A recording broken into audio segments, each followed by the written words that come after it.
મહારાજા, રાજ્યમાંથી સંદેશો આવ્યો છે અને સંદેશામાં એવું લખેલ છે કે તમે તમારી પ્રિન્સેસના લગ્નનું આગમન કરો. આવો આવો પ્રધાનજી, લાગે છે કે તમે કંઈક નવું જ વાવાઝોડું લઈને આવ્યા છો. બોલો, છોકરો શું કરે? મહારાજા, છોકરો એમનું શાસન સંભાળે છે. પ્રધાનજી, મારી સાથે મજાક નહીં. આ મજાક નથી કઈ મહારાજ. પ્રધાનજી, ધ્યાન રાખીને વાત કરો, આગળ જતા તકલીફ પડીએ. જે રાજા પોતાની જ રાણીને ભૂંડના રખોલે મોકલતો હોય એ રાજા પાસેથી અમારે શું આશા રાખવી? પ્રધાનજી, મેં તને ખંભા ઉપર બેહાડ્યો તો તું કાન ઉપર ઉતરવાની કોશિશ ના કર. હવે પાણી માથા ઉપરથી જઈ રહ્યું છે. મહારાજા, તમે કંઈક ભૂલી રહ્યા છો. તું કોને સમજાવે છે? જેમના મહેલની રાણી ભૂંડના રખોલે જાતી હોય એમને. પ્રધાનજી, તમે આટલું બોલો એ યોગ્ય નથી. તારાથી થાય એ તોડી લે, મોરે મોરો. પ્રધાનજી, આ તમારા અયોગ્ય હઠનું કારણ શું છે? મહારાજ, તમને મારા હઠનું કારણ જાણીને અપરમ આનંદ થશે, અપરમ.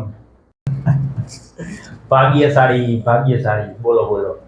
મહારાજ, આ તમારા પ્રિન્સેસનો સંદેશો હું ખુદ લાવ્યો હું અને હું તમારી પ્રિન્સેસ જોડે વિવાહ કરવા માંગુ છું મહારાજ. અને તમે અમારા ફેરાની તૈયારી કરો મહારાજ. અમારા ફેરાનું આગમન કરો મહારાજ. અને આ ફેરાનું આગમન નહીં થાય તો મોરે મોરો. મૂકો બે ડગલા પાછળ અને વેતી ના થાવ મારા મહેલમાંથી.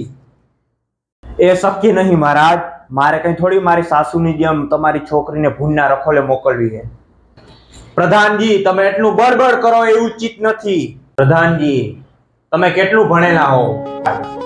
ભણવામાં રાગે રાગે, ફાકા ફુદ્દારી કરવાથી કઈ મતલબ નહીં. હા, ભણવાનો શોખ ખરો. Education is the best weapon. ભણતર રે આધુનિક જમાનાનો હથિયાર છે. પણ મારી કોઈ એવી ખાસ કોઈ નવાબીન કોઈ એવી ફાકા ફુદ્દારી નહીં કે ભણીને આમ કરી નાખું તેમ કરી. અને ગામ યારે ખોટી હું ડિગ્રીની વાત કરું એ વ્યાજબી ના કહેવાય. અને મને ડિગ્રીનો કઈ ખાસ શોખ પણ નહીં. હા, 12 પાસ ખરો. તો દરવાજો દેખાય ને, વેતી નો થા. મહારાજ, વેતીનો હું નહીં, તું વેતીનો થાય મહારાજ. બાયડીને ભૂંડના રખોલે મોકલે, ભળવો સાલો. મહારાજ, આ લેંગો ક્યાંથી લીધો તમે? આ લેંગો ને, આ લેંગો મેં રવિવારીમાંથી લીધો હતો.